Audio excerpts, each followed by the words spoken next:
Something is happening now, right now, that hasn't happened to our country in more than half a century, Mr. Producer. In more than half a century.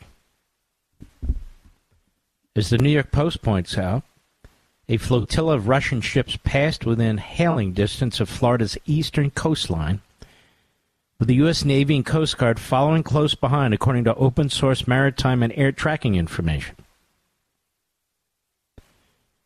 That means they're like 30, 40 miles off the coast. The Coast Guard Cutter Stone, Navy-guided missile destroyers USS Truxtun, USS Donald Cook, and the Royal Canadian Navy frigate HMCS Viol de Quebec sailed after 4 Russian vessels reportedly headed to Cuba, according to online maritime trackers, including Vessel Finder.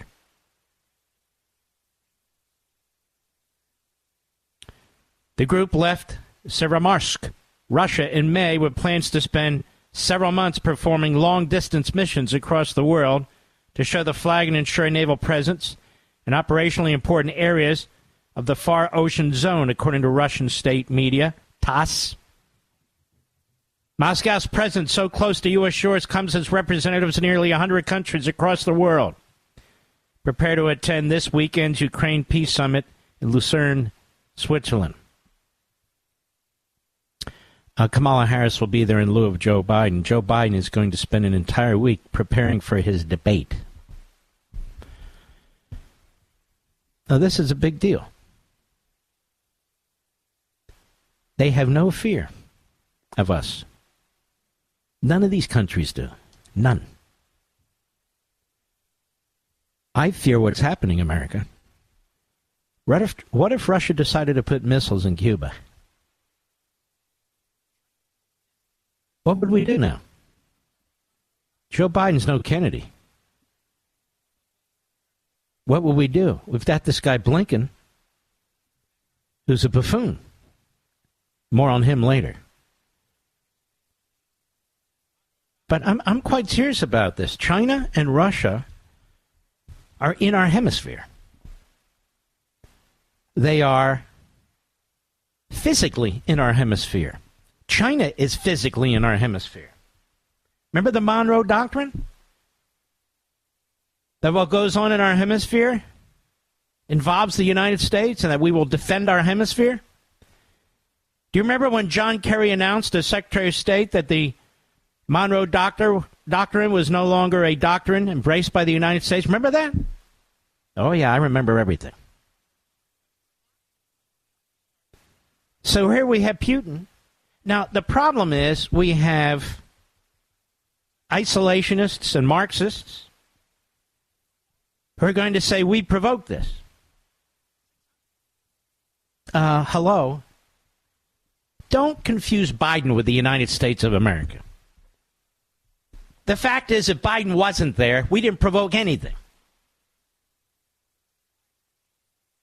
What's provocative, quite frankly, is our weakness, our unwillingness to build up our military. Our Navy has under 300 ships, about 283 ships. It's appalling. Under Reagan, we had 600 ships.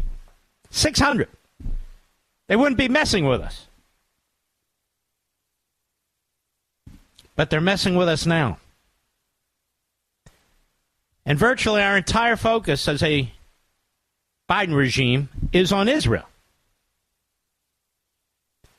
I mean, this is incredible. And so this flotilla comes by and the media yawn. Okay, next, what's the big deal? If it doesn't involve Trump or we can't turn it into Trump, what are we going to do? By the way, on my Blaze program today, I almost never talk about it, but I want to talk about it right now. We took, it had to be 19 minutes, give or take, of the media, virtually every platform in this country, pushing the letter by the 51 fraudsters that the laptop, the Hunter laptop, was, a Russian influence operation to affect the outcome of the election.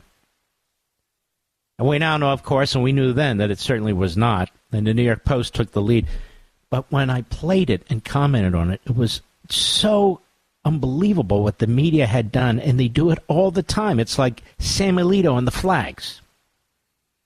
Now they're interviewing the reprobate that was threatening the Alitos and made these horrific comments to Mrs. Alito. The American media is so horrendous. It's so psychotic. It's so hateful towards America and us that this clip, host after host, guest after guest, they're responsible for their guests and so forth. Assertion after assertion, lie built upon lie. It was so grotesque. And it is important to remember these things. It absolutely is. I mean, we remember them generally, but to actually watch it over again and hear what they say, and say with authority, and NBC and ABC and CBS, the big networks, and their reporters speaking as if they're authoritative about these issues when in fact they're just spinning and spewing propaganda. It was unbelievable. And so when we have a Russian armada come within 30, 40 miles of the Florida East Coast on its way to Cuba to make a statement, including a nuclear sub, it shows that they just don't give a damn. They are not afraid of Biden in the least. Now, the fact of the matter is, all the people who are pretending that Biden is cogent and coherent, that he's not suffering from a mental malady, are putting our entire country at risk. It's a provocation when your president is an imbecile. It is a provocation. And our enemies are poised to act. On his watch, Russia invaded Ukraine. On his watch, Iran's going to have a nuclear weapon, whether they announce it or not. And we can go down the list. It's really quite stunning. And our military has its hands tied, is underfunded.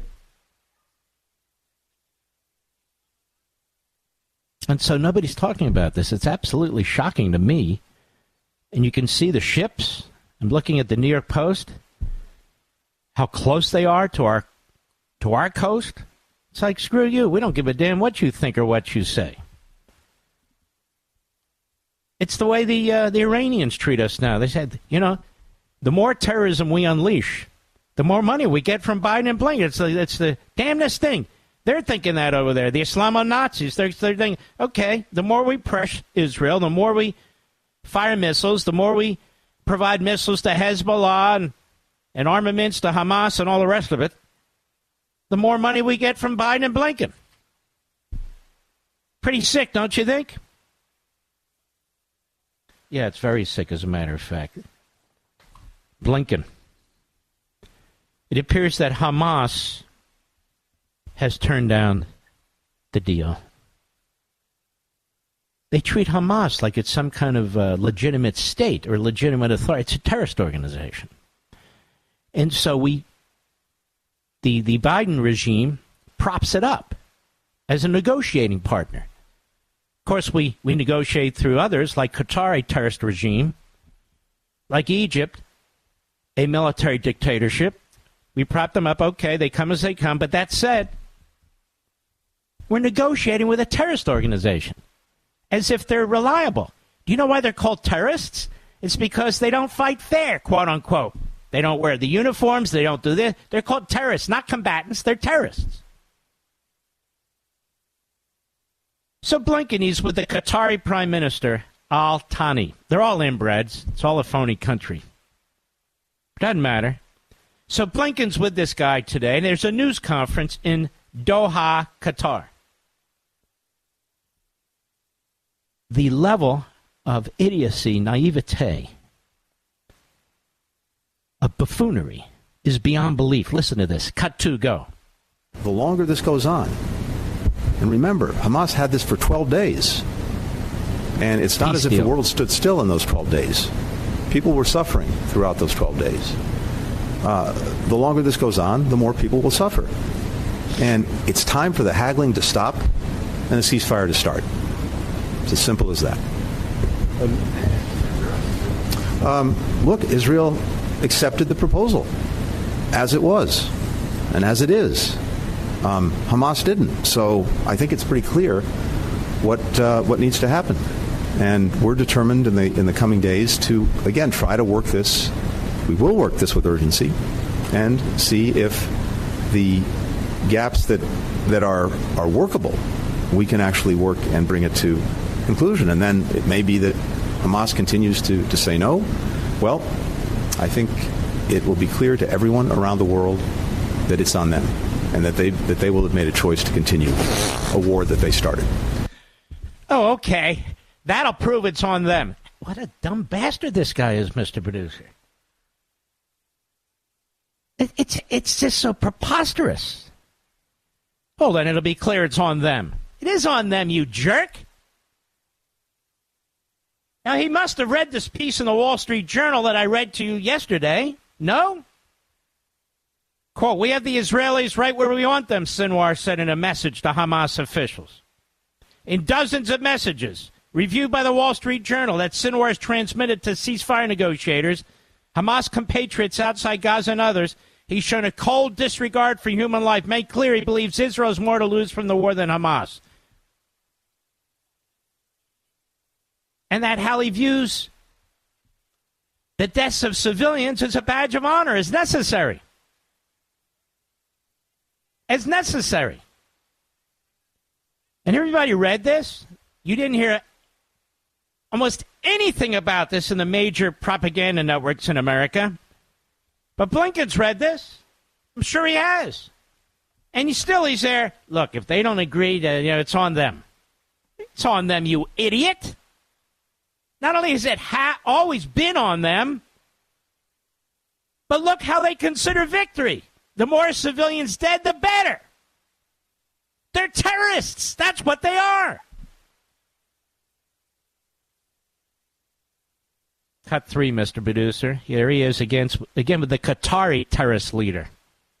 Go. You know, at some point in a negotiation, and this has gone back and forth for a long time, you get to a point where if one side continues to change its demands, including making demands and insisting on changes for things that it already accepted, you have to question whether they're proceeding in good faith or not. But based on what we've seen and what I've discussed with the Prime Minister and what we discussed with our Egyptian colleagues, we're determined to try to bridge the gaps. And I believe those gaps are bridgeable. Doesn't mean they will be bridged because, again, it ultimately depends on people saying yes. He's such a damnable clown, such a buffoon. We're dealing with terrorists. Let's say they say yes. Let's say they sign a piece of paper. What does it matter? That's not their mindset. Their mindset is, if they think it's for them, they think it'll advance their cause, they'll sign the paper. If they think it won't, they won't sign the paper. And you see what you did, Blinken, you and Biden.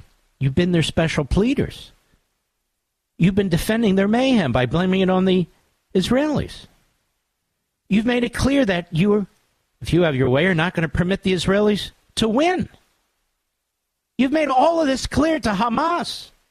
So why should they sign a piece of paper? And again, if they sign a piece of paper, that's because they view it as a head fake. They've signed plenty of pieces of paper. All of them have. And yet here we are today. Do you know the United States has poured billions of dollars into Gaza over the years? Billions. And what have we gotten for it? Nothing. We've been funding Hamas and terrorists. This guy Blinken is as dumb as a doorknob.